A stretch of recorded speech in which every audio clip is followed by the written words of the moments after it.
Pemirsa apa kabar? Mari kita ikuti Warta Berita PTS tanggal 14 Juli. Taifun Danas menimbulkan bencana parah di Chiayi dan Tainan. Kementerian Dalam Negeri mengutus 1.350 kadet militer ke Tainan, Chiayi, dan Yunlin untuk membantu upaya pemulihan. Sementara itu ada sebagian wilayah yang masih menunggu sambungan listrik. Ada warga di distrik Chigu, Tainan yang menyalakan lilin saat mati lampu, namun malah menyebabkan kebakaran dan mengakibatkan seorang wanita lansia tewas.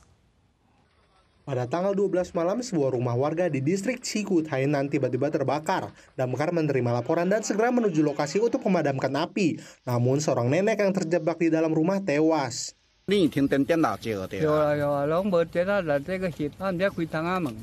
Beberapa wilayah di distrik Chigu mengalami pemadaman listrik usai taifun melanda. Nenek tersebut menyalakan lilin untuk menerangi rumah. Namun saat menyadari terjadi kebakaran, ia sudah tak sempat melarikan diri. Rumahnya pun habis terbakar. Di tempat lain, di tengah hujan deras, para kadet militer membantu petani jeruk pomelo memunguti buah yang jatuh akibat angin kencang. Bencana taifun kini sudah memasuki hari ke-9. Warga di daerah yang telah mendapat sambungan listrik mulai membersihkan rumahnya. Sebelumnya, pemerintah daerah biasanya berkoordinasi dengan pihak militer untuk memberikan bantuan. Namun, karena kali ini bertepatan dengan latihan militer Hankuang, jumlah personel yang dapat dikerahkan terbatas. 1.350 kadet militer pun dikerahkan ke wilayah Tainan, Chiayi, dan Kabupaten Yunlin sebagai bala bantuan. Namun, wilayah yang belum pulih dari pemadaman listrik akibat taifun mencakup distrik Suicia, Peimen, dan Chigu hingga kini memasuki hari ke-9.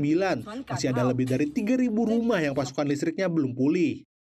Taifun telah menyebabkan kerusakan parah di wilayah selatan dan tengah Taiwan. Petugas perusahaan Taipower terus melakukan perbaikan sepanjang hari. Warga juga menggalang relawan lewat medsos untuk memberi bantuan berupa donasi maupun tenaga. Industri perikanan lepas pantai Taiwan sudah lama mengandalkan jasa ABK migran. Namun media CNN melaporkan bahwa PMA sektor perikanan Taiwan bukan cuma terekspos pada resiko kecelakaan kerja, namun juga mengalami pemotongan gaji. Menanggapi hal ini, Ditjen Perikanan menekankan akan terus memberikan bantuan kepada ABK yang mengalami masalah. Sebuah berita menyoroti kondisi para PMA di perikanan laut lepas yang bekerja untuk majikan Taiwan mengalami penyiksaan, cedera, bahkan kematian. Menurut laporan, seorang PMI kehilangan 2 ruas jarinya setelah terjepit pintu kapal dan terpaksa menggunakan tusuk gigi untuk mengorek tulang yang menganga karena kapal tidak kembali ke daratan. Ia kemudian dipecat tanpa kompensasi. Laporan juga mengungkap PMA yang ditunggak gajinya bahkan meninggal di kapal. Menanggapi ini, Ditjen Perikanan atau FA segera merilis pernyataan.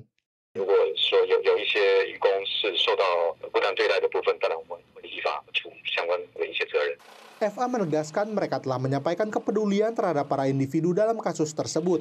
Namun LSM yang memerhatikan isu PMA sektor perikanan menyatakan industri perikanan lepas pantai menghadapi banyak tantangan dan kasus PMA yang terluka kerap terjadi. 有时候在发生这些事情的时候，那再加上船上的医疗的条件不是那么的好，所以这一块就没有办法去补足当在海上发生意外的时候给予紧急的协助。 Kelompok LSM menilai bahwa demi menekan biaya, para majikan seringkali mengorbankan hak-hak PMA, sehingga kondisi kerja di laut sering bertentangan dengan prinsip HAM. Mereka meminta pemerintah memberikan perhatian serius terhadap hal ini. Menanggapinya, FA menegaskan mereka telah menyusun program operasional hak asasi manusia dan industri perikanan, dan terus menyediakan bantuan lintas kementerian bagi PMA sektor perikanan. Aparat kepolisian Taoyuan baru-baru ini membongkar kasus penjualan narkoba di sebuah diskotek yang dikelola oleh tersangka asal Vietnam. Pelaku menjual jus dan kopi yang telah dicampur dengan narkoba kepada para pelanggan. Dalam razia minggu lalu, polisi berhasil menyita narkoba dalam jumlah besar dan menjaring lebih dari 300 pelanggan diskotek.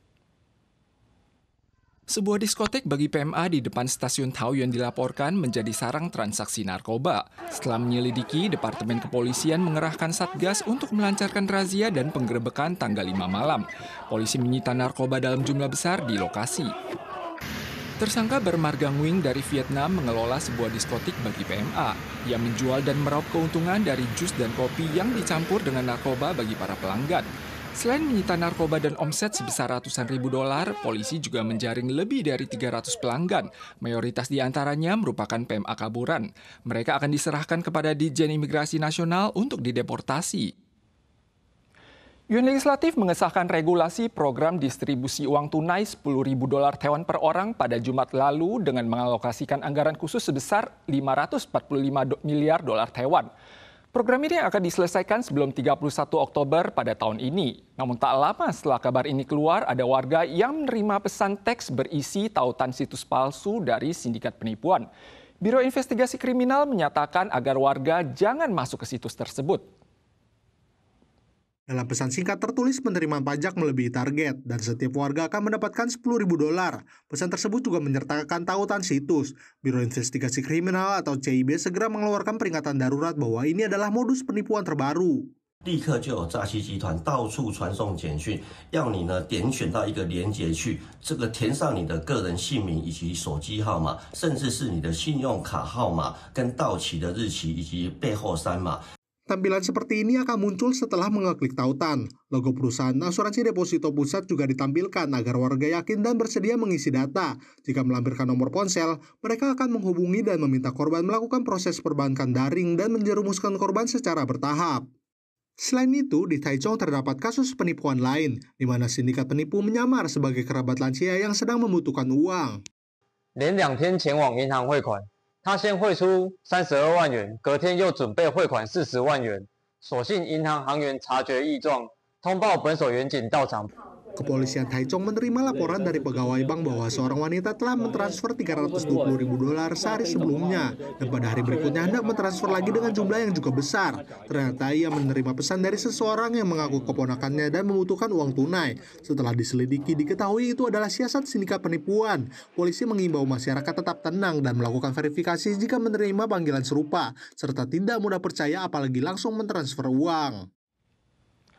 Kasus terbakarnya perangkat bank daya di dalam gerbong kereta kerap terjadi dalam setahun terakhir. Demi keselamatan, perusahaan TRC dan THSR mengumumkan pedoman perjalanan dan mengimbau penumpang untuk menenteng perangkat bank daya dan tidak menyimpannya dalam koper atau bagasi. Ransel penumpang berisi perangkat bank daya tiba-tiba meledak dan terbakar pada April tahun ini. Perusahaan TRC dan THSR mencatat 3 insiden kebakaran alat bank daya dalam setahun terakhir. Beberapa kasus serupa juga sempat terjadi di atas pesawat. Oleh sebab itu, perusahaan TRC dan THSR mengumumkan pedoman perjalanan yang mewajibkan agar alat bank daya ditenteng dan dilarang disimpan di dalam koper atau bagasi. Perusahaan THSR menekankan bahwa barang bawaan harus diletakkan di tempat yang mudah terpantau. Jika terjadi kebakaran akibat kesilapan penggunaan atau penyimpanan alat, penumpang harus menanggung ganti rugi dan beban hukum. Pemirsa sekalian, sekian Warta Berita dari PTS. Kita sual lagi di lain kesempatan. Sampai jumpa.